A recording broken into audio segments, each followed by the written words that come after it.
The dust-coated stagecoach rattled to a stop outside the small town of Redemption, Texas, carrying Josephine O'Malley and the tattered remains of her hopes for a new beginning.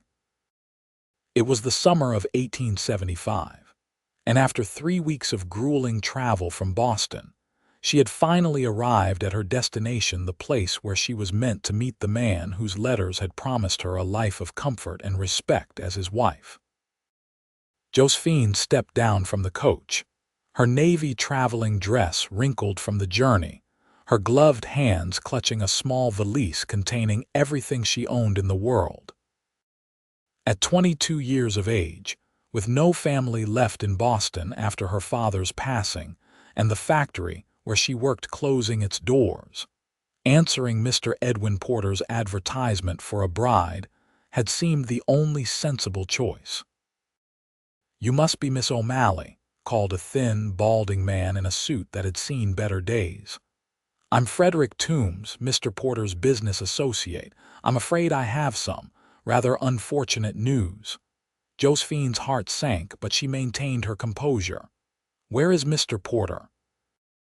"I sent a telegram informing him of my arrival date." Toombs cleared his throat, glancing around the dusty street as if hoping for an escape. "Yes, well, you see, Mr. Porter has since married another, a local widow with considerable property. The situation developed rather quickly, I'm afraid, after your correspondence was already well established." "Married another," Josephine repeated, her voice barely above a whisper as the implications settled over her like a shroud. "But I've traveled nearly 2,000 miles. I've spent my last dollars on this journey." "Most regrettable," Toombs said with artificial sympathy. "Mr. Porter sends his apologies and has authorized me to provide you with funds for a return journey." "Return to what?" Josephine asked, the weight of her situation crushing down upon her. Her father's debts had claimed their modest home. She had no job, no connections left in Boston. "Is everything all right here?" The deep voice came from behind Josephine. She turned to find herself looking up at a tall man with broad shoulders, his face partially shadowed by a wide-brimmed hat. Dusty riding clothes and well-worn boots marked him as a working man, but there was something in his bearing that commanded attention. "This is a private matter," Toombs replied curtly. The stranger's eyes, a striking blue that reminded Josephine of clear summer skies, studied her face for a moment. "Seems to me the lady might need assistance." "I'm quite fine, thank you," Josephine said automatically, though she was anything but. "Miss O'Malley came as a mail-order bride for Edwin Porter," Toombs explained with obvious discomfort. "Unfortunately, Mr. Porter's circumstances have changed." "He married someone else," Josephine clarified, her voice steady despite the humiliation burning in her chest. The stranger's jaw tightened. "Porter did that, did he?" He removed his hat, revealing thick waves of brown hair. "I'm Wade Sullivan, madam. Own the Broken Spur Ranch just outside of town." He turned his attention back to Toombs. "So Porter's already taken himself a wife after sending for this lady?" "Yes. Well, these things happen," Toombs replied dismissively. "I'm simply trying to arrange for Miss O'Malley's return journey." Wade Sullivan's eyes narrowed. "Then she's free to choose me." The words hung in the air like the first clap of thunder before a storm. "I beg your pardon," Josephine found her voice. Wade Sullivan met her gaze directly. "If Porter's fool enough to make promises he won't keep, then you're free to consider other offers." "I'm in need of a wife to help run my ranch. It's not a palace, but it's a good, honest living." "Mr. Sullivan," Josephine began, stunned by this unexpected turn, "you don't even know me." "I know you had the courage to travel across the country on the promise of a better life," he replied. "That tells me something about your character, Miss O'Malley. The rest, I reckon we can figure out along the way." Toombs cleared his throat. "This is highly irregular," So is leaving a woman stranded after promising her marriage, Wade cut in. His tone softened as he addressed Josephine. I'm not asking for an answer right now. Just offering you another option. You can stay at Mrs. Grayson's boarding house tonight on my account and think it over. Josephine regarded him carefully. There was something compelling about his directness, about the quiet confidence with which he spoke. But she hadn't come all this way to simply transfer herself from one unknown man to another. Why would you make such an offer to a complete stranger? She asked. A slight smile touched Wade's lips. Because I've been looking for someone with spirit enough to start fresh in a tough land. From the look in your eyes right now, I'd say you've got that in spades. And if I decline, Josephine asked, then I'll still pay for your room at the boarding house while you figure out your next move, Wade replied without hesitation. No strings attached. Josephine considered her limited options. She had some pride left, despite everything, and she wasn't about to marry the first man who offered after her humiliating rejection. But she needed time to think, and a safe place to do it. I'll accept your offer of lodging for tonight, Mr. Sullivan, she said finally. As for the rest, I'll need time to consider. Wade nodded, seeming neither disappointed nor surprised. Fair enough. He gestured toward a modest building down the street. Mrs. Grayson runs a respectable establishment. I'll walk you over. As they left a sputtering Tombs behind, Josephine felt the stares of townsfolk following them down the street. Her planned future had disintegrated in a matter of minutes, yet somehow she felt strangely unburdened. Perhaps it was the shock, or perhaps it was the unexpected appearance of this straightforward rancher who spoke to her, as if she had choices when she'd felt completely trapped. Either way, as the sun beat down on the dusty street of Redemption, Josephine knew one thing for certain: her story in the West was only just beginning. Mrs. Grayson proved to be a kindly widow in her 50s with sharp eyes that seemed to miss nothing.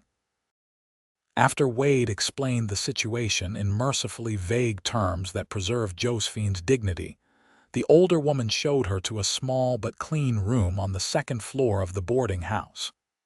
You must be exhausted, dear, Mrs. Grayson said, lighting a lamp as the evening shadows grew longer. I'll bring up some supper shortly. A good night's rest will help clear your mind. Thank you, Josephine replied, sinking onto the edge of the narrow bed. I confess I'm feeling rather overwhelmed. Mrs. Grayson's expression softened. You wouldn't be the first girl to come west on promises that didn't pan out, but you've got grit, I can see it in your eyes. After the woman left, Josephine unpacked her meager belongings, including the letters from Edwin Porter that had convinced her to make this journey. The flowery promises of a comfortable home and a respectable position as the wife of a businessman now rang hollow. She tossed them onto the small desk by the window. A soft knock at the door announced Mrs. Grayson with a tray bearing a bowl of stew, fresh bread, and a cup of coffee. Mr. Sullivan asked me to give you this as well, she added, placing a small envelope beside the tray. Once alone again, Josephine opened the envelope to find a brief note written in a surprisingly neat hand. Miss O'Malley, I understand you need time to consider your situation. I'll come by tomorrow at noon if you're willing to talk further. No pressure, just conversation.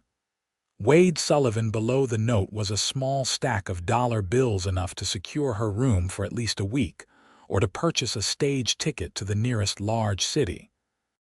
Josephine stared at the money, conflicted. On one hand, she didn't want charity; on the other, she recognized the practical necessity of her situation. She set the money aside and turned to her meal, realizing how hungry she was after the day's events. As she ate by lamplight, Josephine gazed out the window at the town of Redemption. It wasn't what she'd pictured during those long nights in Boston when she'd read Porter's letters and imagined her new life.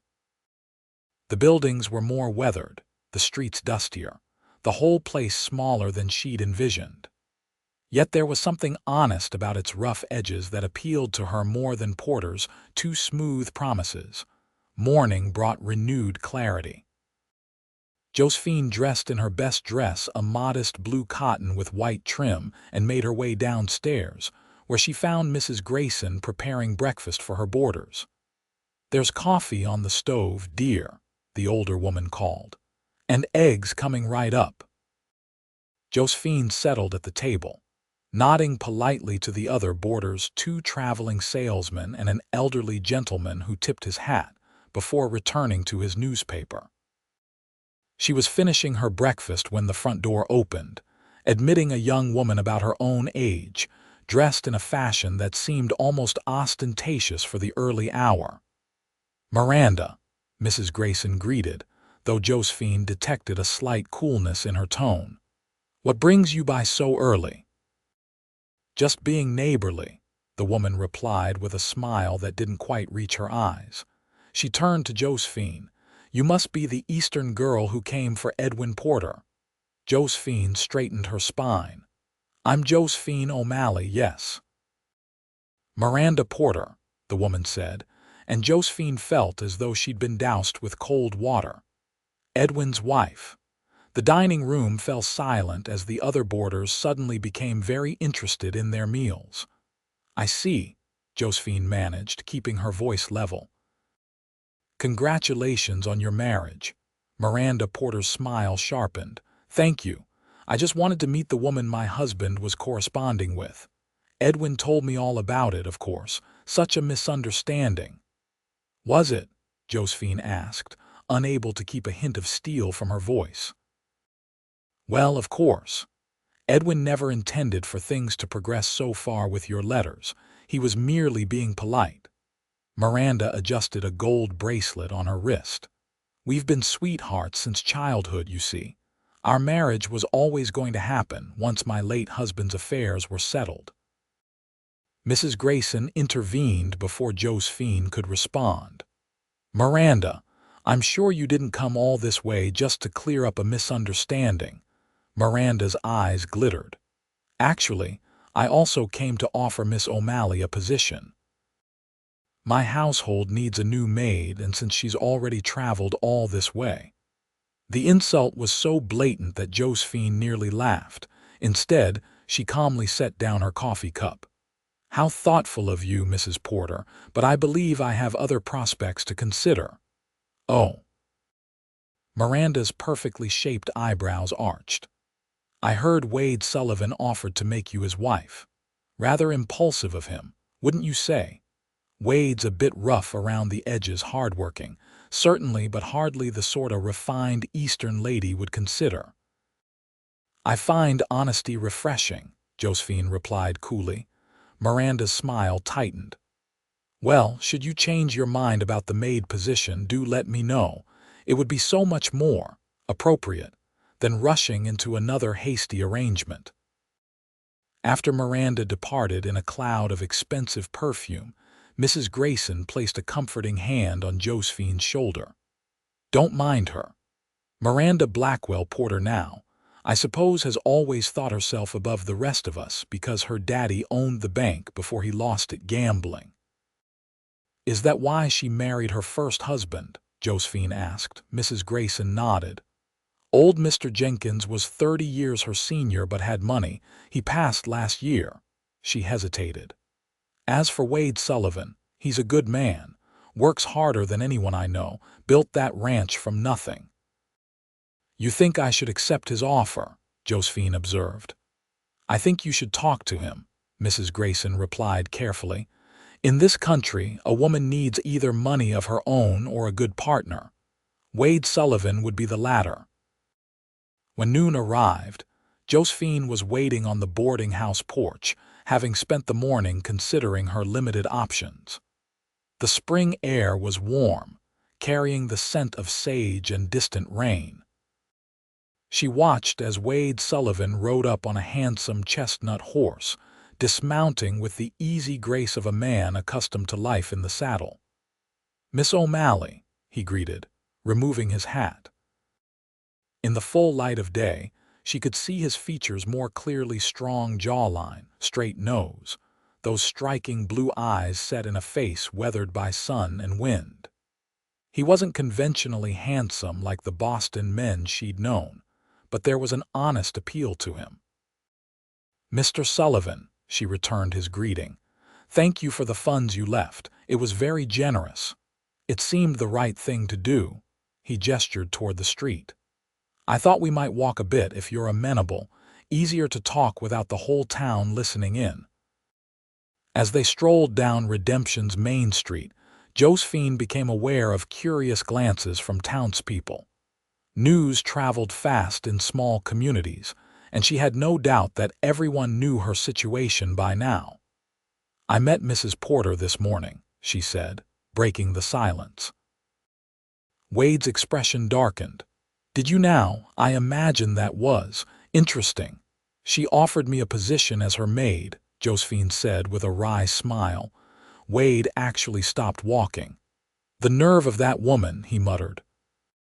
Then, seeming to catch himself, he added more carefully, "I hope you declined." "I did, though I'm not entirely sure what I'll do instead." Josephine looked directly at him. "Your offer yesterday was unexpected, Mr. Sullivan. And while I appreciate the gesture, I can't help wondering about your motives." Wade nodded slowly, as if he'd anticipated the question. "Fair enough. The simple truth is I need a wife. I've built a decent ranch, 500 acres, good cattle stock, a solid house, but it's no life for a man alone." He paused. "I've been thinking about advertising for a mail-order bride myself. Then you arrived, already here and needing a new situation." "So I'm convenient," Josephine stated. "You're available," Wade corrected. "And from what little I've seen, you've got spirit and dignity. Those are rare qualities." They had reached the edge of town, where the buildings gave way to open country. In the distance, Josephine could see rolling hills and patches of woodland under a vast blue sky. "What exactly would you expect of a wife?" she asked, the practical question that had been foremost in her mind. "Partnership," Wade answered promptly. "The ranch needs a woman's touch and management inside the house. I need someone who can keep accounts, help with correspondence, maybe eventually teach our children." He met her gaze directly. "As for the other aspects of marriage, I would expect fidelity and respect. I would offer the same. Affection might grow in time, but I wouldn't demand what isn't freely given." His straightforwardness was both refreshing and slightly embarrassing. Josephine felt her cheeks warm but maintained her composure. "And if we found we couldn't tolerate each other after all, then I'd make sure you had the means to establish yourself elsewhere," Wade said simply. "I'm not looking to trap anyone, Miss O'Malley." They turned back toward town, walking in companionable silence for a few moments. "Would you show me your ranch?" Josephine asked suddenly. "Before I make any decision, I'd like to see where I might be living." Surprise flickered across Wade's face, followed by a genuine smile that transformed his serious features. "I'd be happy to. Can you ride?" "It's been many years," Josephine admitted, "but yes." "Good. I'll arrange for horses tomorrow morning if that suits you." They parted at the boarding house with the agreement to meet at 8 the following day. As Josephine watched Wade walk away, she pondered the strange turn her life had taken. 24 hours ago, she'd been devastated by Porter's betrayal. Now she was seriously considering a marriage proposal from a man she barely knew. Yet something about Wade Sullivan's direct manner and clear-eyed honesty appealed to her far more than Edwin Porter's flowery letters ever had. There was no artifice to the rancher, no false promises, just the straightforward offer of a partnership that might, with time and effort, grow into something more. That evening, after a simple dinner at the boarding house, Josephine sat on the small balcony outside her room, watching twilight settle over Redemption. The sound of piano music drifted up from the saloon down the street, along with occasional bursts of laughter.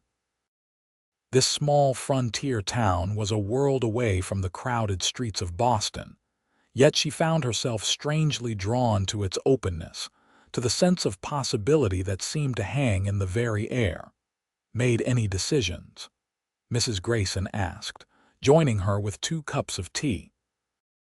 "I'm going to see Mr. Sullivan's ranch tomorrow," Josephine replied, accepting the offered cup gratefully. Mrs. Grayson nodded approvingly. "Smart. Never buy a horse without seeing it run first." Josephine laughed despite herself. "I'm not sure Mr. Sullivan would appreciate the comparison." "Oh, he would," the older woman assured her. "Wade's practical to his bones. It's what's made him successful when others failed." She sipped her tea thoughtfully. "His father was one of the first settlers here, built a small cabin on what's now the Broken Spur. Died when Wade was just 16, leaving him to care for his mother and younger sister." "He has family?" Josephine asked, surprised Wade hadn't mentioned them. "Had," Mrs. Grayson corrected gently. "His mother passed from fever 5 years back. His sister married a shopkeeper in Denver 2 years ago." She patted Josephine's hand. "Wade Sullivan knows loss, knows how to rebuild, makes him a good man to have beside you in this country." With those words echoing in her mind, Josephine retired for the night, trying to imagine what her life might be like as Mrs. Wade Sullivan.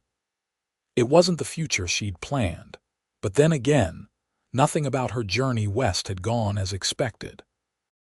Perhaps that was the nature of the frontier, a place where plans gave way to adaptation, and survival depended on seizing unexpected opportunities. Morning brought clear skies and a fresh breeze that carried the promise of another warm day.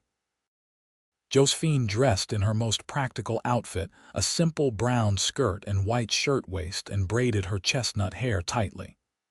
By 8 o'clock, she was waiting on the boarding house porch when Wade arrived with 2 horses. "Good morning, Miss O'Malley," he greeted, helping her mount a gentle-looking bay mare. "It's about an hour's ride to the ranch. The trail's easy enough." As they rode out of town, Josephine felt the curious stares of Redemption's residents. No doubt her riding out with Wade Sullivan would be the subject of considerable gossip before the day was through. "Does it bother you?" she asked as they left the last buildings behind. "The talk?" Wade glanced over at her. "Small towns run on gossip like engines run on coal. Can't stop it, so I don't much concern myself with it." The countryside opened up around them, rolling grassland dotted with mesquite trees and occasional stands of oak. In the distance, blue mountains shimmered against the horizon. Despite her uncertainty about the future, Josephine found herself breathing more deeply, enjoying the sense of space and freedom. "It's beautiful," she said honestly. "It can be harsh," Wade replied, though she caught the pride in his voice. "Drought years are brutal. Winters can be long. But there's something about this land that gets in your blood." They rode in companionable silence, Wade occasionally pointing out landmarks or sharing bits of local history. He was surprisingly knowledgeable about the native plants and wildlife, and Josephine found herself genuinely interested in his explanations. "That's the north boundary of my property," he said eventually, indicating a fence line running along a gentle ridge. "The house is just beyond that stand of trees."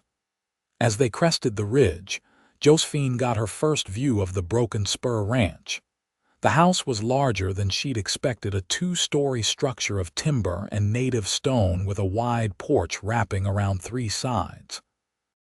Several outbuildings clustered nearby, and in the distance, she could see cattle grazing in fenced pastures. "You built all this?" she asked, impressed despite herself. "The original house was my father's cabin," Wade explained as they rode toward the main building. "I've added to it over the years. The barn and bunkhouse are new in the last 3 years. A young man emerged from the barn as they approached, hurrying over to take the horses. "Morning, boss," he called cheerfully. "Everything's quiet." "Miguel and Tom are checking the south fence line like you asked. Miss O'Malley, this is Daniel Cooper, one of my ranch hands," Wade introduced them. "Daniel, Miss Josephine O'Malley." The young man tipped his hat respectfully. "Madam, how many people work here?" Josephine asked as Wade helped her dismount. "4 permanent hands," he replied. "We hire extra help during roundup and branding season." He led her toward the house, and Josephine noted the well-tended garden to one side and the neat pathway of flat stones leading to the porch steps. Someone had placed pots of bright wildflowers on either side of the front door, an unexpected touch of beauty that softened the frontier practicality of the place. "Mrs. Hernandez comes from town 3 times a week to cook and clean," Wade explained, noticing her interest in the flowers. "She has a way with growing things." The interior of the house was simply furnished but unexpectedly comfortable. The front door opened into a large main room with a stone fireplace and solid wooden furniture. Bookshelves lined one wall, surprisingly well stocked with volumes ranging from practical farming manuals to novels and poetry collections. "You read Emerson?" Josephine asked, surprised to spot a familiar volume. A hint of color touched Wade's tan cheeks. "My mother was a schoolteacher before she married. She made sure I had an education, even out here." He showed her through the rest of the house a formal dining room, a study with a large desk, a spacious kitchen with modern iron cookstove, and upstairs, 4 bedrooms including a master chamber with attached dressing room. "The furniture was my mother's," Wade explained as they stood in the master bedroom.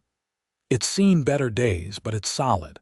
Of course, you'd be free to change things, make the place your own." The casual way he offered her authority over his home struck Josephine forcefully. Edwin Porter's letters had always emphasized how she would fit into his life, adapting to his preferences. Wade Sullivan, by contrast, seemed to be offering her a genuine partnership, a chance to create something together. Back downstairs, a middle-aged Hispanic woman had arrived and was preparing coffee in the kitchen. She greeted Josephine warmly before giving Wade a pointed look that made him clear his throat awkwardly. "Mrs. Hernandez believes I've been living like a bachelor for too long," he explained after the woman bustled out. "She's not entirely wrong." They took their coffee onto the back porch, which overlooked a small apple orchard and, beyond it, the rolling grasslands where cattle grazed. The peaceful scene was a far cry from the crowded streets of Boston or even the dusty bustle of Redemption. "I know it's not what you came west expecting," Wade said after a comfortable silence. "And I know we're strangers still, but I think we could build a good life here, Miss O'Malley." Josephine studied him over the rim of her coffee cup. In just 2 days, Wade Sullivan had shown himself to be honest, hardworking, and surprisingly thoughtful. He'd offered her a solution to her predicament without making her feel like a charity case, and the home he'd built spoke volumes about his character. "I have conditions," she said finally. Wade's eyebrows rose slightly, but he nodded for her to continue. "First, I would need time. We would marry quickly for propriety's sake, but I would want us to truly know each other before." She faltered, then pushed on. "Before the marriage becomes a true one in all respects." "Agreed," Wade said promptly. "What else?" "I want to be a true partner. I have a good head for numbers and organization. I would expect to have a say in the running of the ranch, not just the household." This time Wade's lips curved into a smile. "I was hoping you'd say something like that. Running a ranch this size takes more than muscle. It takes planning and good management." "Lastly," Josephine continued, If this arrangement doesn't work, if after a reasonable time we find we can't make a true marriage of it, you'll provide me with enough funds to establish myself elsewhere, as you promised." "You have my word," Wade said solemnly, "and I'd put it in writing if you prefer." Josephine considered him for a long moment, weighing the risks against the possibilities. Then she set down her coffee cup and extended her hand. "Then, Mr. Sullivan, I accept your proposal." Wade's calloused hand enclosed hers, warm and strong. "I'll do my best to make sure you don't regret it, Miss O'Malley." For the first time since arriving in Redemption, Josephine felt a genuine sense of hope. This wasn't the future she'd imagined, but perhaps it would be better than the one she'd planned. The town of Redemption buzzed with excitement over the news that Wade Sullivan and Josephine O'Malley would be married the following Sunday. Mrs. Grayson helped spread the word that it wasn't a hasty arrangement, but rather a fortunate meeting of two people who had been corresponding, a small falsehood that preserved Josephine's dignity. And that Edwin Porter's marriage to Miranda had simply cleared the way for a more suitable match. "People will talk regardless," Mrs. Grayson told Josephine as she helped her alter one of her dresses for the ceremony. "Better to give them a story they can feel good about than let them make up something scandalous."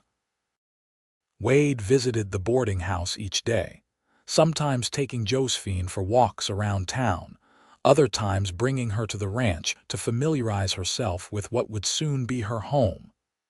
With each meeting, Josephine found herself growing more comfortable in his company. Wade was direct in his speech and earnest in his attentions, never pretending their arrangement was anything but practical, yet showing genuine interest in her opinions and experiences.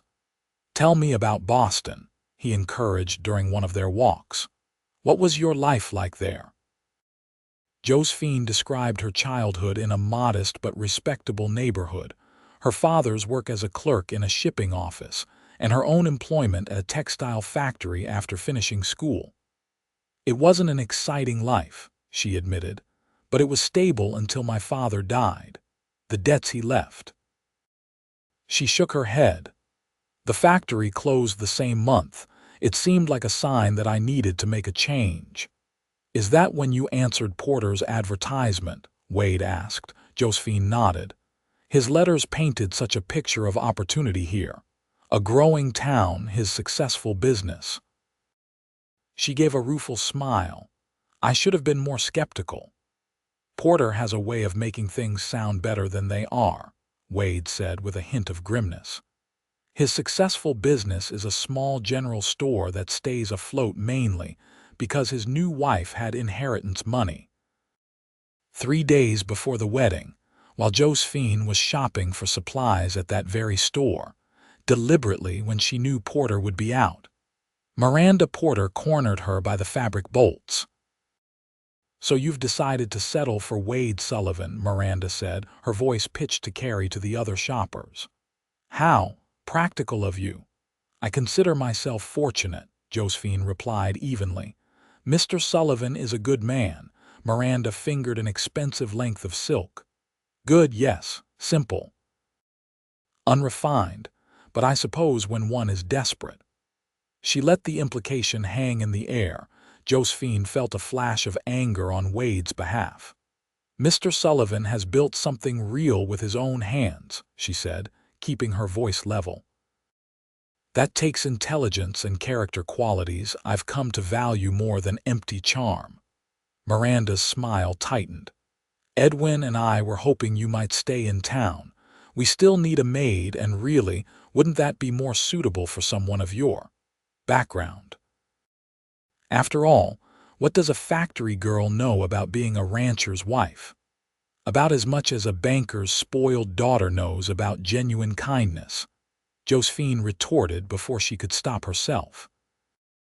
Immediately, she regretted the sharp words, not because they weren't deserved, but because they lowered her to Miranda's level. Miranda's face flushed with anger. "You'll regret speaking to me that way. My husband and I have influence in this town." "And my future husband has earned respect," Josephine replied, gathering her purchases.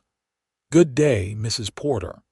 She left the store with her head high, though her hands trembled slightly with the aftermath of the confrontation. She was so distracted that she nearly collided with Wade, who was approaching the store.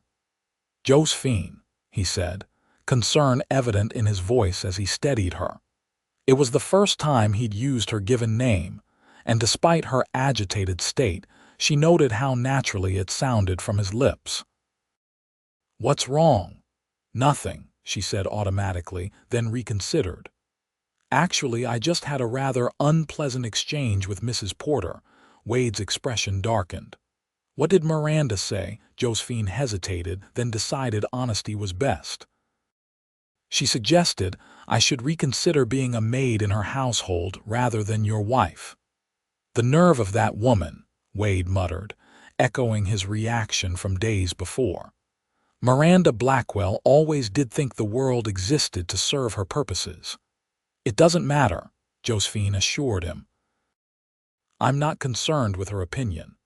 Wade studied her face for a moment.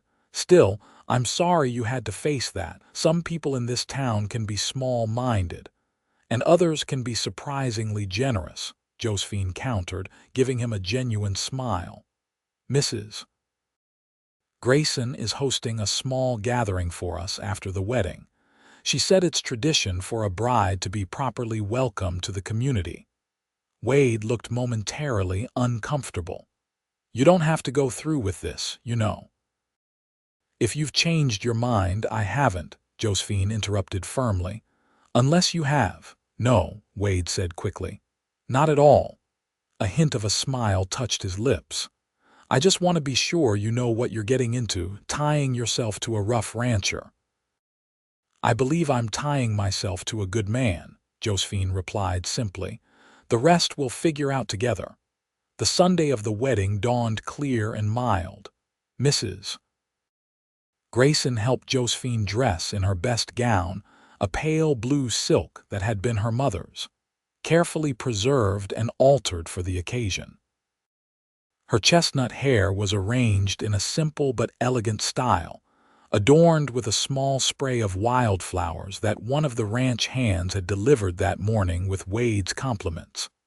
The ceremony took place in Redemption's small church, attended by Mrs. Grayson, Wade's ranch hands, and a smattering of townspeople.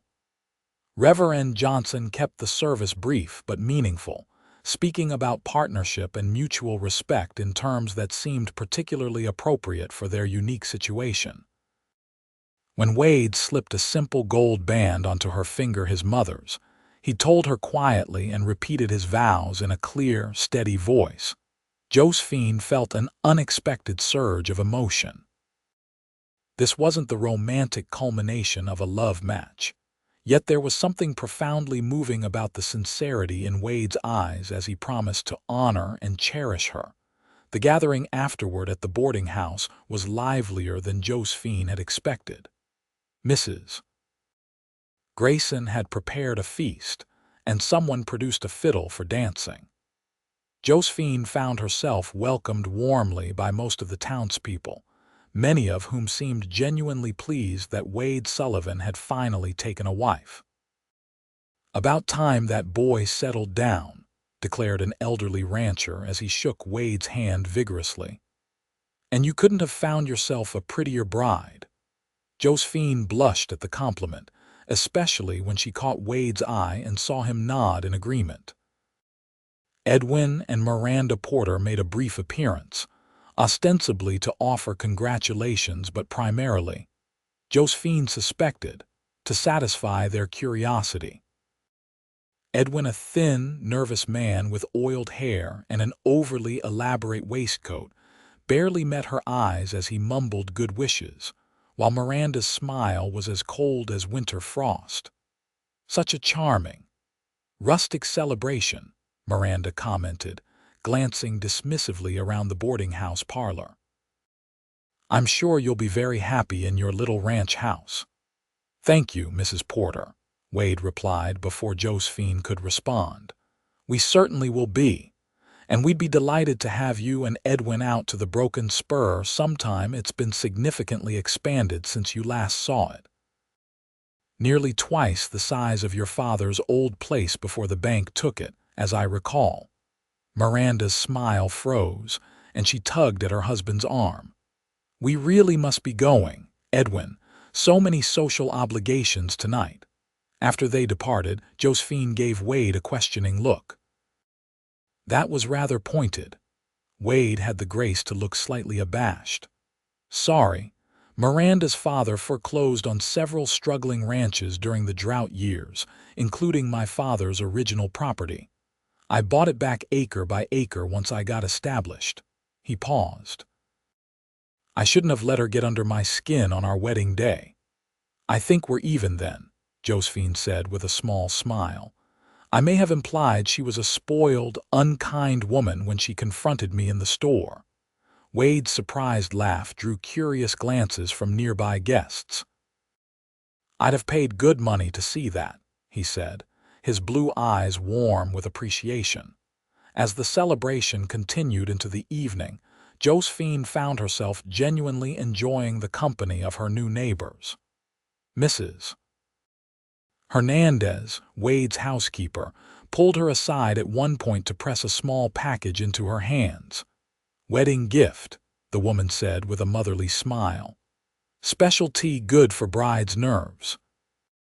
Josephine thanked her, touched by the thoughtfulness of the gesture and the tacit acknowledgement of her unusual circumstance. As twilight settled over Redemption, Wade approached her where she stood catching her breath after a lively dance. Ready to head home?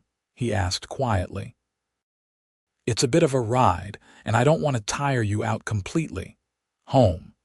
The word sent a flutter of nervousness through Josephine's stomach. She was now Mrs. Wade Sullivan, and the Broken Spur was indeed her home.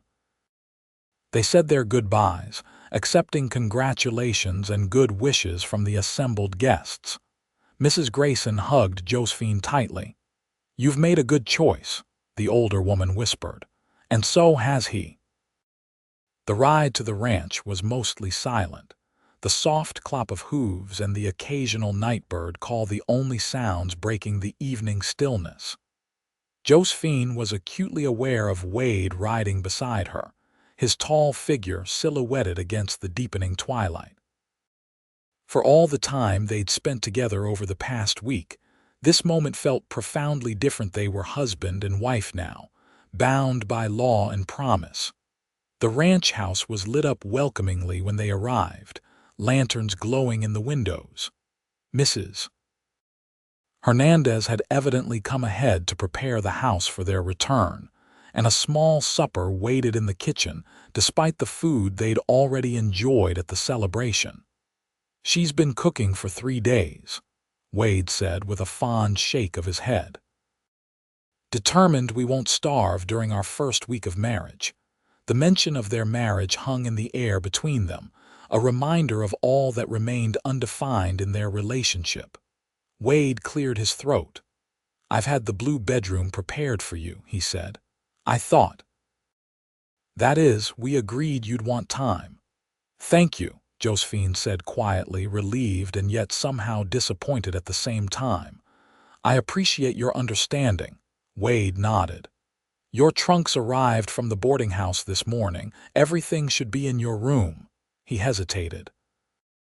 Would you like me to show you up?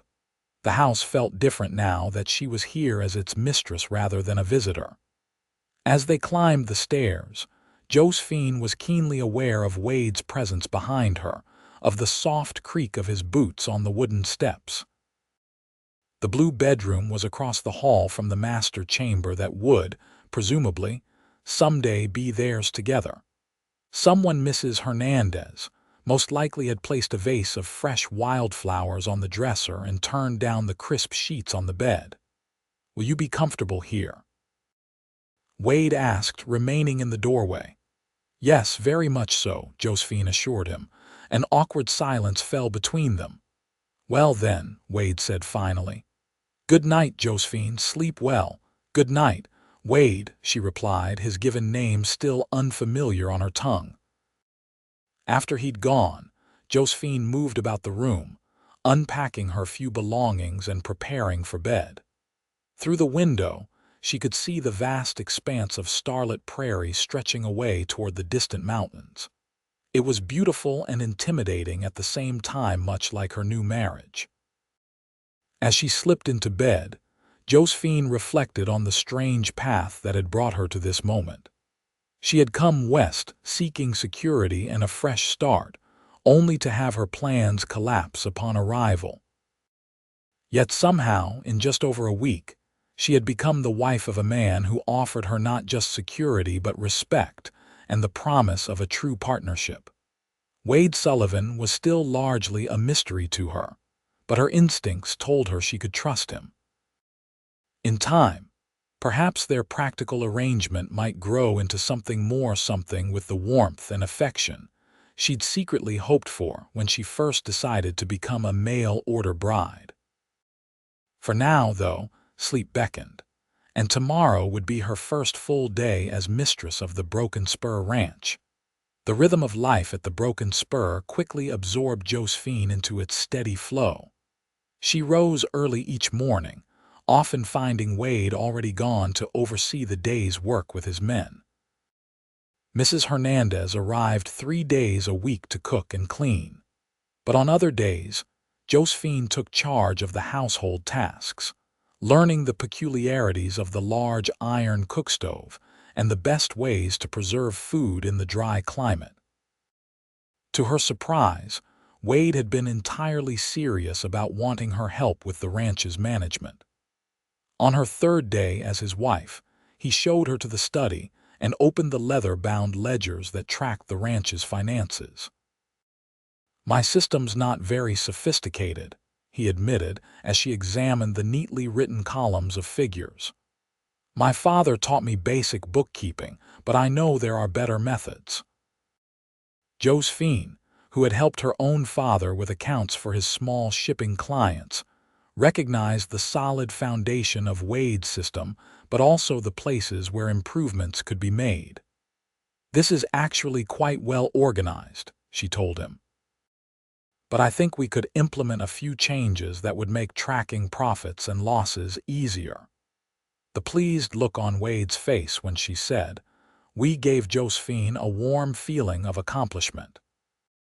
He listened attentively as she outlined her ideas, asking intelligent questions and offering insights about the ranch's operations that helped her understand the business better.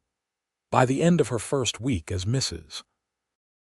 Sullivan, Josephine had reorganized the study, created a new accounting system, and begun cataloging the ranch's assets in a way that would make future planning easier. Wade seemed genuinely impressed with her work, and his appreciation bolstered her confidence. Their personal relationship developed more cautiously. They shared meals and evening conversations, gradually learning each other's histories and habits. Wade proved to be an attentive listener, genuinely interested in her stories of Boston and her perspectives on books they'd both read. For her part, Josephine found herself fascinated by his experiences building the ranch and his deep knowledge of the land and its ways. Physical contact between them remained limited to the occasional brush of hands when passing items at the dinner table or Wade's steadying grip when he helped her mount her horse. Yet Josephine was increasingly aware of him as a man the breadth of his shoulders when he removed his jacket in the evening, the surprising gentleness of his calloused hands, the way his eyes crinkled at the corners when something amused him. 2 weeks after their wedding, a sudden spring storm brought torrential rain that turned the ranch yard into a sea of mud. Wade returned to the house drenched and exhausted after spending hours helping the hands secure frightened cattle and repair a damaged fence. "You're soaked through," Josephine exclaimed when he stomped into the kitchen, water streaming from his hat and coat. "You'll catch your death. Let me draw you a hot bath." She bustled about, heating water on the stove while Wade peeled off his sodden outer garments. By the time the bath was ready in the small washroom off the kitchen, his teeth were chattering despite his efforts to hide his discomfort. "I've left towels for you," Josephine said, avoiding looking directly at him as she moved toward the door. "I'll have hot coffee waiting when you're done." "Thank you," Wade said, his voice rough with cold and fatigue. "You're a godsend, Josephine." The simple compliment warmed her as she returned to the kitchen to prepare a hearty meal. She had just set a pot of stew to simmer when she heard a crash from the washroom, followed by a muffled curse. "Wade," she called, hurrying to the door. "Are you all right?" "Fine," came the strained reply. "Just dropped the soap. Damn arm doesn't want to cooperate." Josephine hesitated, concerned. "May I come in?" A pause then. "If you're comfortable." She entered to find Wade sitting in the tub, his right arm held awkwardly across his chest. Even through the steam, she could see the angry red swelling around his shoulder. "You're injured," she said, instinctively moving closer. "Why didn't you say something?" "It's just a sprain," Wade replied, though the tightness around his eyes betrayed his pain. "Got thrown against a fence post when a steer panicked." "Let me help," Josephine said decisively, rolling up her sleeves and reaching for the soap he dropped. "This is ridiculous. You can't even wash properly." If Wade was surprised by her practical approach, he didn't show it. He submitted to her ministrations as she carefully washed his back and injured arm, her touch gentle but efficient. Josephine kept her eyes averted from his more private areas, focusing on the task at hand despite the intimacy of the situation. "My father had rheumatism in his later years," she explained as she worked. "I often helped him bathe when the pain was bad." When she'd finished, she handed him a towel and stepped back. "Can you manage the rest?" "Yes," Wade said, his voice oddly husky. "Thank you, Josephine." She nodded briskly. "I'll find some liniment for that shoulder, and you'll need a sling." By the time Wade emerged from the washroom, dressed in dry clothes, Josephine had prepared hot coffee, set the table for their meal, and laid out bandages and a bottle of Dr. Peterson's miracle liniment that she'd found in the medicine cabinet. "Sit," she instructed, gesturing to a kitchen chair. "Let me see to that shoulder before we eat." Wade obeyed without argument, watching her face as she carefully applied the strong-smelling liniment to his injured shoulder and bound it with practiced hands.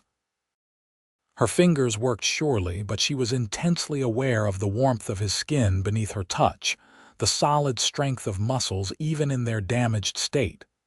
"You're good at this," Wade observed. "I told you, my father, it's not just the bandaging," Wade interrupted gently. "It's how you take charge when needed, how you don't flinch from what needs doing." His blue eyes held hers. Most city women would have called for a servant or fainted at the thought of entering a washroom with a man in the tub. Josephine felt a blush rising in her cheeks. "Yes, well, I'm practical by nature, and we're married after all." "In name so far," Wade reminded her softly. The moment stretched between them, taut with unspoken possibilities.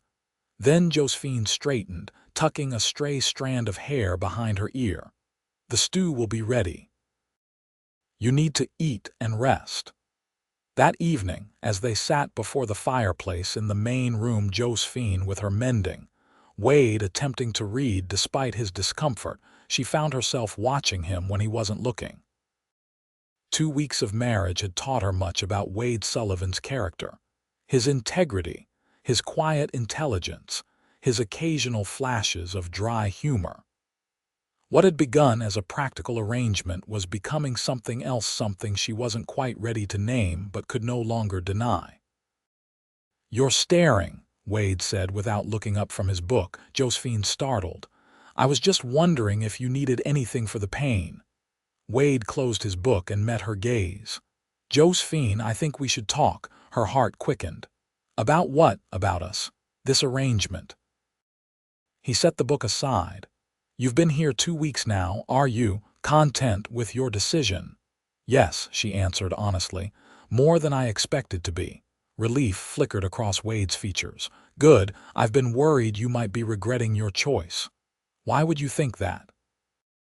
Josephine asked, surprised. Wade shrugged his good shoulder. "You came west expecting to marry a businessman, live in town.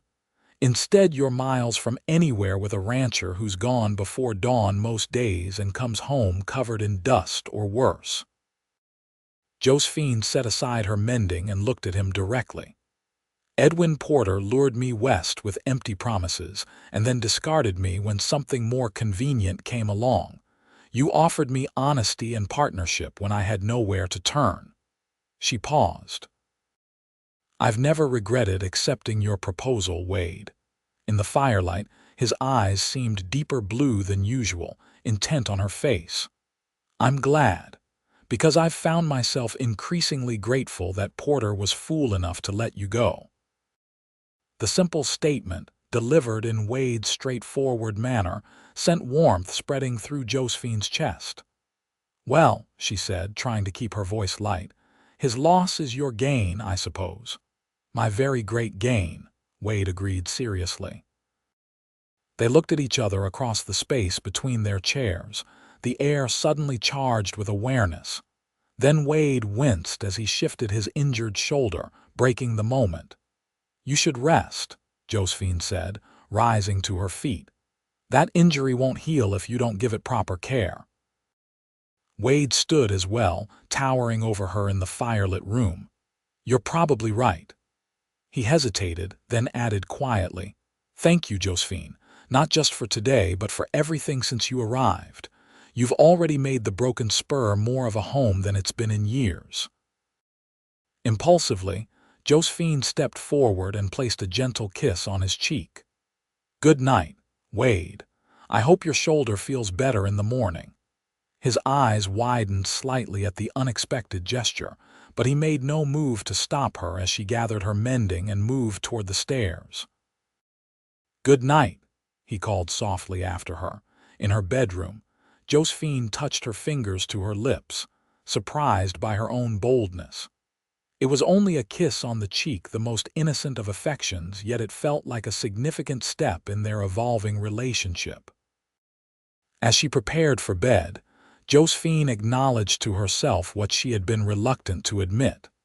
She was developing genuine feelings for her practical, honorable husband.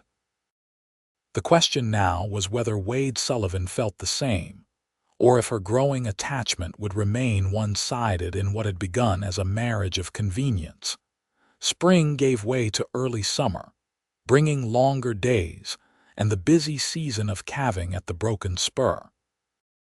Josephine adapted quickly to ranch life, learning to ride with greater confidence and even helping with some of the lighter ranch work when extra hands were needed. The account books flourished under her management, and Wade increasingly sought her input on business decisions. "I'm thinking of buying the Jenkins property that borders our east pasture," he told her one evening as they sat on the porch after dinner, watching the sunset paint the distant mountains in shades of purple and gold. "It would give us access to the year-round spring there, make a big difference during dry years." Josephine considered the proposal. Over the past weeks, she'd come to understand the ranch's operations in detail. "It makes sense," she agreed. "But the asking price seems high from what you've told me," Wade nodded. "Old man Peters who's selling it thinks he can get top dollar because we need that water access." "What if we approached it differently?" Josephine suggested. "The Hendersons are looking to sell some of their cattle stock because their youngest son is going east to school. If we bought those cattle at a fair price, we could offer Peters a combination of cash and stock. He's been wanting to expand his herd." Wade stared at her for a moment, then broke into a broad smile. "That's brilliant, Josephine. Peters has been complaining about the quality of his breeding stock for years." He shook his head admiringly. "You've got a real head for this business." Josephine felt a flush of pleasure at his praise. "I enjoy it," she admitted. "It's satisfying, seeing how all the pieces fit together to make the ranch work." "We make a good team," Wade said, his voice warm in the gathering twilight. "We do," Josephine agreed, suddenly acutely aware of his proximity on the porch swing they shared. In the weeks since the incident with his injured shoulder, there had been a subtle shift in their relationship.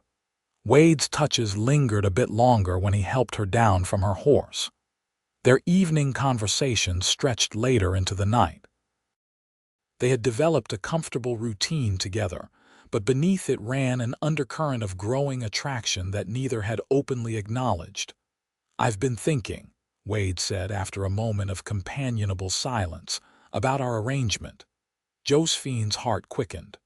"Oh, you've been here almost 2 months now." He turned to face her more directly, his expression serious in the fading light. "I promised you time, and I've tried to keep that promise, but I want you to know." He paused, seeming to search for the right words. "I want you to know that my feelings for you have grown beyond our practical agreement." The simple, honest declaration hung in the air between them. Josephine found herself suddenly breathless, both thrilled and nervous at the direction of their conversation.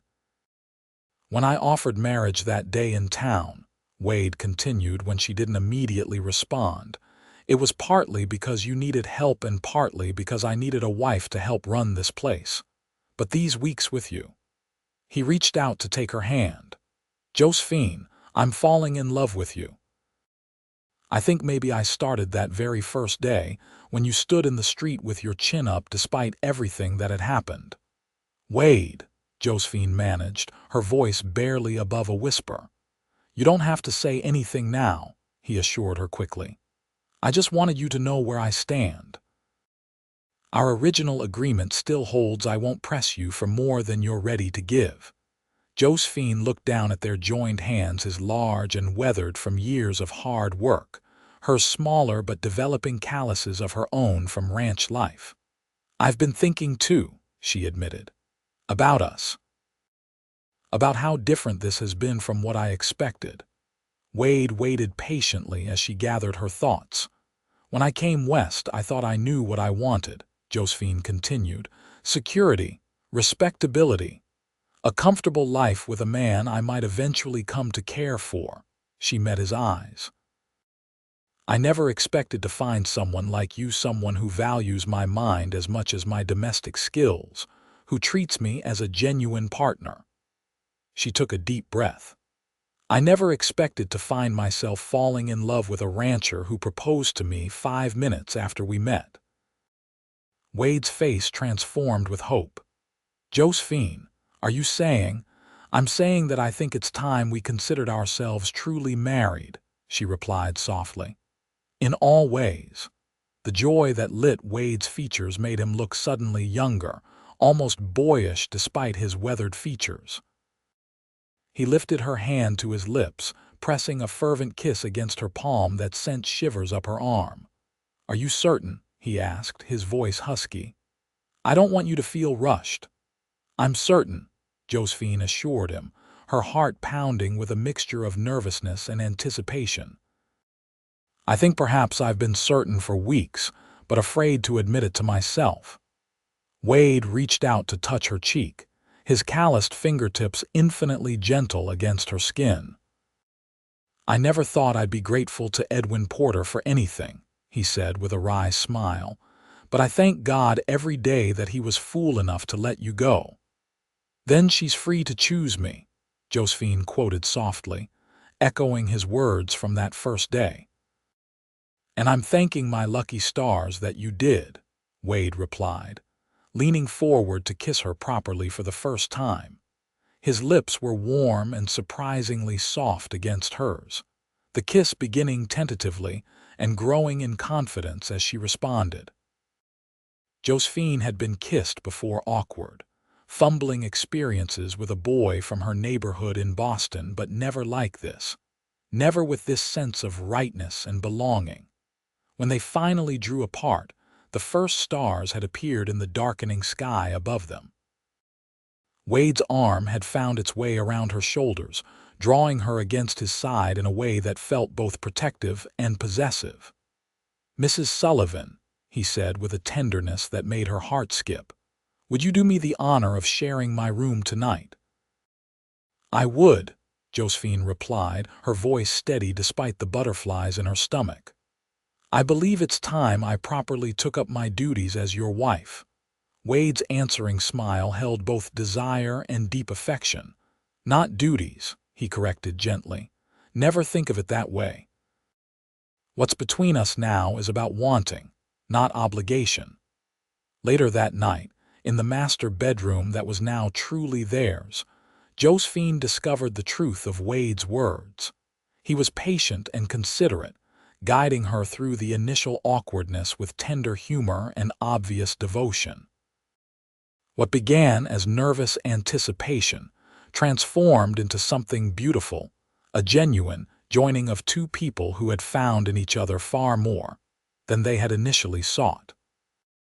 Afterward, lying in Wade's arms as moonlight streamed through the curtains, Josephine marveled at the strange path that had brought her to this moment of contentment. "What are you thinking?" Wade asked drowsily, his fingers tracing patterns along her bare shoulder. "I'm thinking about fate," she replied honestly, "about how the worst disappointment of my life led me to the greatest happiness." Wade pressed a kiss to her forehead. "Remind me to thank Porter properly someday." Josephine laughed softly. "I'm not sure he deserves the credit." "I think we made our own fate, you and I." "Maybe so," Wade agreed. "But whatever brought you to redemption that day, I'm grateful for it." His arms tightened around her. "Welcome home, Josephine Sullivan." In his embrace, with the vast Texas night surrounding their ranch house, Josephine felt the truth of those words down to her bones. She had come west seeking a home and a husband, and against all odds, she had found both along with a love she hadn't dared to hope for. The seasons turned, and life at the Broken Spur settled into a rhythm that suited both Wade and Josephine perfectly. By autumn, the ranch was thriving under their joint management. Wade's idea to acquire the Jenkins property, combined with Josephine's clever negotiation strategy, had secured them the valuable water rights that would sustain the ranch through future dry spells. Their cattle herd was growing, and Wade had begun to develop a reputation in the region for quality stock. Josephine bloomed in her role as Wade's wife and partner. Her natural organizational abilities transformed the ranch's operations, while her warm presence made the house a true home. She'd established a small vegetable garden that flourished under her care, learned to make soap and candles from Mrs. Hernandez, and even mastered the art of baking bread in the temperamental oven. More importantly, her relationship with Wade deepened with each passing day. What had begun as a practical arrangement had transformed into a genuine love match. They worked well together, respected each other's strengths, and found in one another the perfect complement to their own natures. "I've been thinking," Wade said one evening in late October as they sat before the fire after dinner. Outside, the first cold snap of the season had brought frost to the pastures. "Christmas will be here before we know it." Josephine agreed, looking up from the shirt she was mending. "I should start planning. Mrs. Hernandez mentioned that the hands usually expect a special dinner." "They do," Wade confirmed, "but I was thinking about something else." He hesitated, seeming uncharacteristically nervous. "I thought perhaps we might invite your friend Mrs. Grayson from town. And maybe, I thought we might invite your sister to visit." Josephine stared at him in surprise. "My sister, Elizabeth, but she's in New York. We haven't spoken in years, not since she married against my father's wishes." "I know," Wade said gently. "You've mentioned her a few times." "It seems to me you miss her." Josephine set her sewing aside, touched by his thoughtfulness. I do miss her, but I don't even know where to find her exactly. The last letter I had was nearly 2 years ago. I took the liberty of making some inquiries, Wade admitted. I wrote to a business associate in New York last month, asked him to see if he could locate her. He reached into his pocket and withdrew an envelope. This came on yesterday's stage. With trembling fingers, Josephine accepted the envelope. Inside was a brief note from Wade's associate confirming that Elizabeth O'Malley Bennett was indeed living in New York City, along with an address where she could be reached. "You did this for me?" Josephine asked, tears welling in her eyes. Wade moved to kneel beside her chair, taking her hands in his. "You've given up so much to be here with me, your home, your city, everything familiar. I thought perhaps having your sister visit might ease the missing sometimes." Josephine leaned forward to kiss him fervently. "Thank you," she whispered against his lips. "This means more to me than I can say." Wade smiled, reaching up to brush a tear from her cheek. "Write to her. Invite her for Christmas or whenever she can manage the journey. The Broken Spur has plenty of room." That night, Josephine penned a long letter to her estranged sister, pouring out the story of her journey west, her disastrous arrival, and the unexpected happiness she'd found with Wade. She described the ranch, their life together, and extended a heartfelt invitation for Elizabeth to visit whenever possible. As autumn deepened toward winter, Josephine found herself experiencing occasional waves of nausea in the mornings and unusual fatigue by day's end. At first, she attributed it to the changing seasons and the busy pace of ranch life. But when the symptoms persisted into November, she began to suspect a different cause. She confided her suspicions to Mrs. Hernandez, who smiled knowingly and brewed her a special tea to settle her stomach. "A spring baby," the older woman predicted, patting Josephine's still flat abdomen. "Good timing. The busiest ranch work will be done before your time comes." Josephine waited another week to be certain before telling Wade. She chose an evening when they'd shared a particularly pleasant dinner, the fire crackling cheerfully in the grate as they relaxed in the main room afterward. "Wade," she began, setting aside the book she'd been pretending to read, "I have something important to tell you." He looked up from his ledger, his expression immediately concerned at her serious tone. "Is everything all right?" Josephine moved to sit beside him on the sofa, taking his hand in hers. "Everything is wonderful," she assured him, "but there's going to be a change at the Broken Spur come spring." She placed his palm against her stomach. "We're going to have a baby." Wade's expression transformed from confusion to wonder in the space of a heartbeat. "A baby," he repeated, his voice suddenly hoarse. "You're certain?" Josephine nodded, her own eyes filling with happy tears at the joy spreading across his face. "Mrs. Hernandez confirms it. Sometime in late April or early May, she thinks."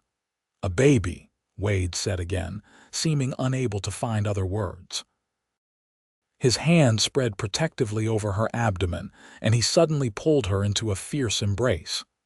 "Josephine, my God, I can't believe," he broke off, overcome with emotion. When he drew back, Josephine was startled to see tears in his eyes. "I never thought I'd have this," he admitted.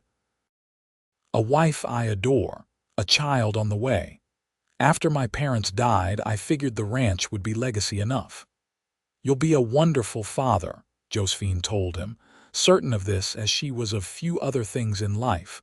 Wade kissed her tenderly. "And you're already an amazing wife and will be an incredible mother." His hand returned to her stomach.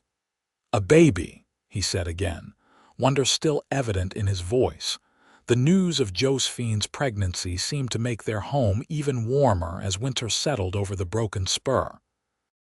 Wade became adorably protective, insisting she rest more and hiring a local girl to help with the heavier household tasks.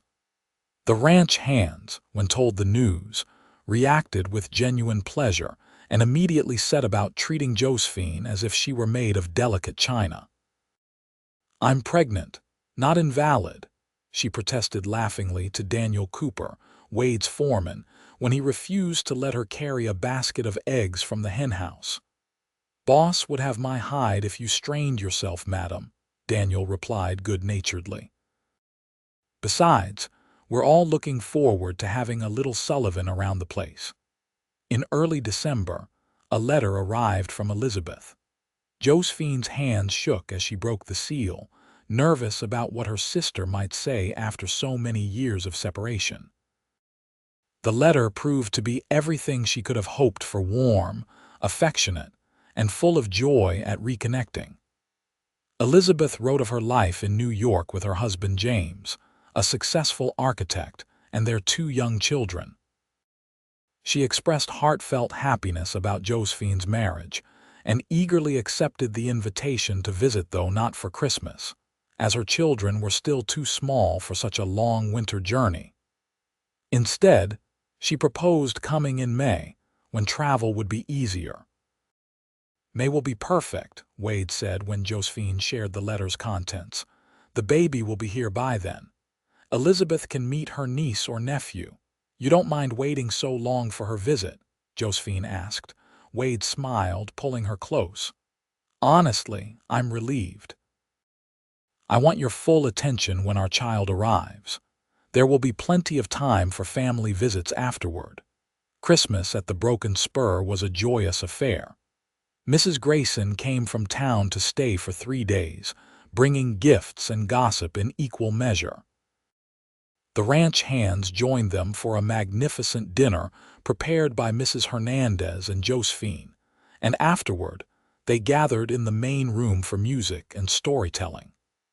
"Miranda Porter has been telling everyone in town that your marriage won't last 6 months, Mrs. Grayson confided to Josephine as they prepared dessert in the kitchen. "She'll be eating crow when news of the baby gets out." Josephine smiled, one hand resting on the slight swell of her abdomen. "I haven't seen the Porters since summer. Wade and I have been too busy with the ranch." "Well, they've seen you," Mrs. Grayson replied. "Or at least they've heard how successful the Broken Spur is becoming under your joint management. Edwin's store isn't doing so well. Miranda's spending habits are catching up to them, from what I hear." Josephine felt no pleasure at the Porters' difficulties, but couldn't help a small sense of satisfaction that she'd found such happiness after Edwin's callous treatment. "I hope they work things out," she said diplomatically. Mrs. Grayson patted her hand. "You're a better woman than I am, dear. But then, you always were special. Wade saw it right away, you know. The day you arrived, after he met you at the stage, he stopped by my boarding house to arrange your room, and I could tell something had shifted in him. He had a look I'd never seen before, like a man who'd glimpsed something precious and wasn't about to let it slip away." The winter months passed in a blur of preparation. Wade and the hands converted the bedroom next to the master chamber into a nursery, painting the walls a cheerful yellow and crafting a beautiful wooden cradle. Mrs. Hernandez taught Josephine to make soft blankets and tiny garments, while Wade rode all the way to Fort Worth to purchase a rocking chair from an actual furniture store rather than relying on local carpentry. "It needs to be perfect," he insisted, when Josephine protested the expense. "You'll be spending hours in that chair with our child." As spring arrived, bringing new calves to the pastures and fresh green to the prairie, Josephine grew increasingly ready for her confinement to end. Her slender frame now carried a substantial bump, making movement awkward and sleep difficult. "Just a few more weeks," Wade would murmur each night as he rubbed her aching back and helped her find a comfortable position.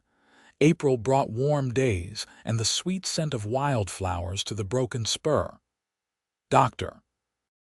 Wilson from town began making weekly visits to check on Josephine's progress, assuring both her and Wade that everything was proceeding normally. First babies sometimes take their time, the doctor said during his visit in the 3rd week of April. But I wouldn't be surprised if yours decided to arrive early. The baby's already in position, and you've been having practice contractions for days. 2 nights later, Josephine woke just after midnight with a sharp pain that was unmistakably different from the practice contractions she'd experienced. She placed a hand on Wade's shoulder, gently shaking him awake. "Wade," she said calmly, "I think it's time to send for the doctor." The next hours passed in a blur of pain and effort. Wade sent Daniel riding for Dr. Wilson while Mrs. Hernandez, who had been staying in the house for the past week in anticipation of this moment, prepared the bedroom and set water to boil. By the time the doctor arrived, Josephine's labor was well established. Wade paced anxiously outside the bedroom door, wincing with each cry of pain from within, until Mrs. Hernandez emerged to firmly direct him downstairs. "No place for a man," she told him bluntly. "Go make coffee. This will take time."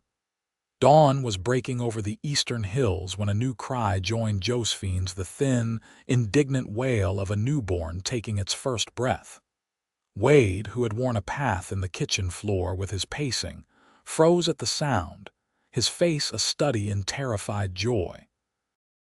10 minutes later, Dr. Wilson appeared at the top of the stairs, tired but smiling. "Congratulations, Mr. Sullivan," he called down. "You have a healthy son." Wade took the stairs 2 at a time, barely acknowledging the doctor's amused chuckle as he rushed past. In the bedroom, he found Josephine propped against pillows, her face exhausted but radiant, cradling a small bundle wrapped in one of the blankets she'd made. "Wade," she whispered as he approached the bed cautiously, "come meet your son." With trembling hands, Wade accepted the tiny bundle, staring down in awe at the scrunched red face of his newborn child. The baby had a surprising amount of dark hair, and when he briefly opened his eyes, revealed a hint of blue that matched his father's. "He's perfect," Wade said, his voice thick with emotion. "Josephine, you're amazing. I can't believe," he broke off, overwhelmed. "Thank you for him, for everything." He carefully returned the baby to Josephine's arms and sat on the edge of the bed, one arm around her shoulders, the other hand gently touching his son's cheek. "What shall we call him?" Josephine asked. Wade had been considering names for months, but suddenly knew with certainty. "William," he said, "after my father, William Joseph Sullivan." Josephine smiled tiredly. "William Joseph. It's perfect." She leaned against Wade's shoulder, her eyes drooping with exhaustion. "I love you, Wade Sullivan." "And I love you, Josephine Sullivan," he replied, pressing a kiss to her forehead. "More than I ever thought possible." As spring gave way to summer, William, quickly nicknamed Will, thrived under the doting attention of his parents. He proved to be an easy baby, with Wade's blue eyes and Josephine's auburn hair, and a temperament that mixed his father's steadiness with his mother's quick intelligence. In late May, as promised, Elizabeth arrived for a month-long visit, bringing joyful reunion and the chance for the sisters to rebuild their relationship after years apart. She fell instantly in love with her nephew and developed a warm rapport with Wade, who she declared was exactly the sort of man my sister deserves. "I still can't believe how this all happened," Elizabeth said one evening as the sisters sat on the porch, watching Wade show Elizabeth's husband James around the corral where a new breeding stallion was kept. Will slept peacefully in a basket between them.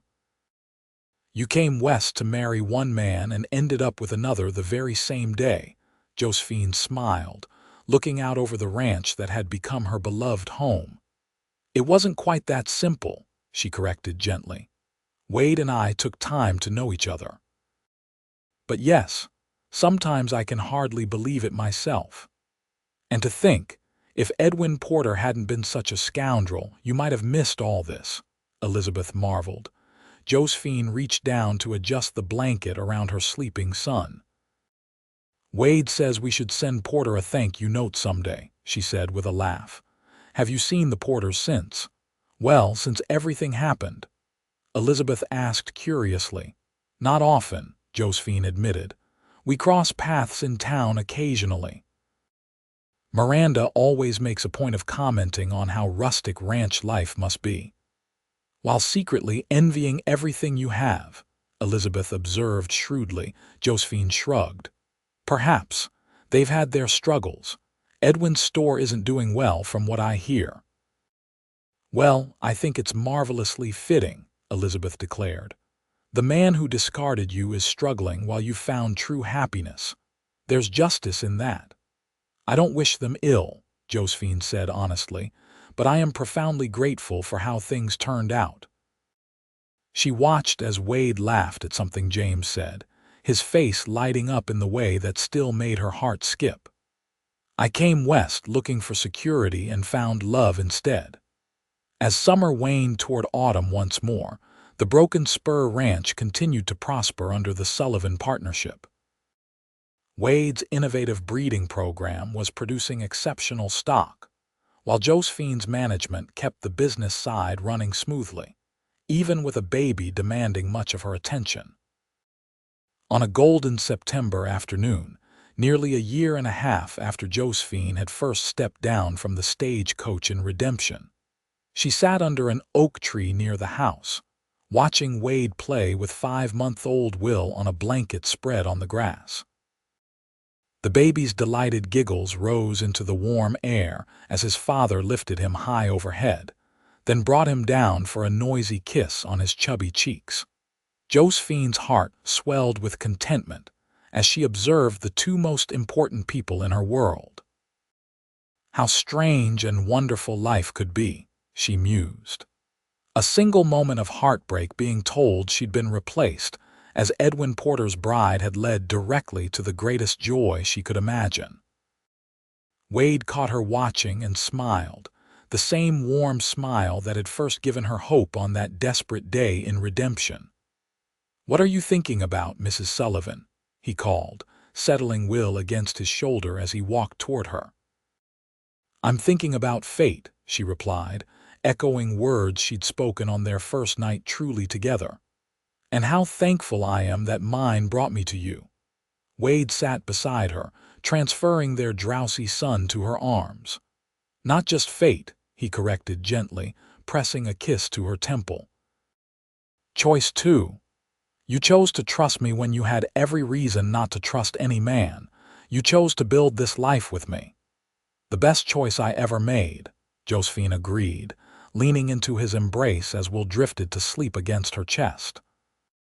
Above them, the vast Texas sky stretched endlessly blue, promising more seasons, more years, more moments of the deep, abiding happiness they had found together.